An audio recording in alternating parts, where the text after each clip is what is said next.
राजस्थान में जहां एक तरफ भारतीय जनता पार्टी ने प्रचंड जीत हासिल कर लेने के बाद बीते साल अपनी सरकार बना ली, लेकिन दूसरी ही तरफ सरकार बन जाने के बाद इस सरकार पर तमाम सवाल भी उठ रहे हैं।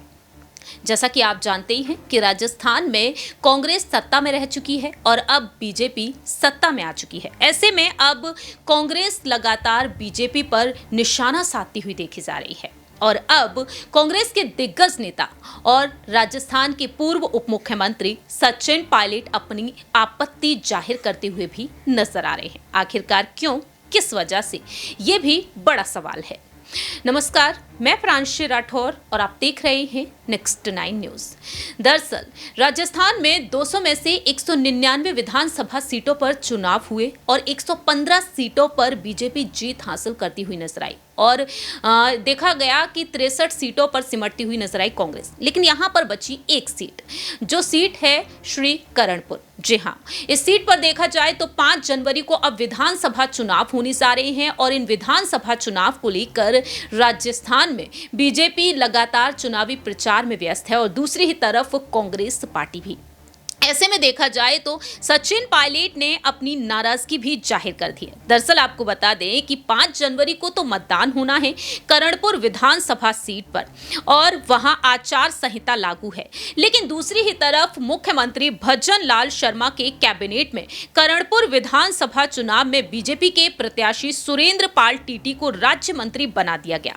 इसी पर सचिन पायलट ने अब चुनाव आयोग से कार्रवाई की मांग कर डाली है। इसी को लेकर सचिन पायलट अब चुनाव आयोग से मांग करते हुए नजर आए हैं कि करणपुर में विधानसभा चुनाव हुए तक नहीं है, मतदान हुए नहीं, लेकिन इससे पहले ही कैबिनेट में जगह मिल गई यहां के विधायक को।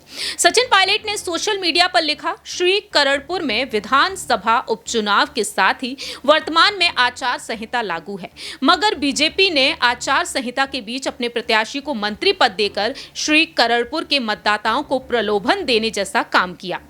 ऐसे में श्री करणपुर की स्वाभिमानी जनता इस अलोकतांत्रिक और अमर्यादित कदम के पीछे की राजनीति को समझ रही है। चुनाव आयोग के इस मामले का संज्ञान लेकर उचित कार्रवाई करनी चाहिए। इस तरह से देखा जाए तो सचिन पायलट ने बड़ी मांग कर दी है और वह अपनी नाराजगी को जाहिर करते हुए नजर आ रहे हैं। अब देखने वाली बात यह होगी कि इस सीट पर देखा गया है कि उप मुख्यमंत्री दिया कुमारी भी पहुंची, चुनावी प्रचार में नजर आई और दूसरी ही तरफ कांग्रेस से भी कई दिग्गज नेता पहुंच रहे हैं।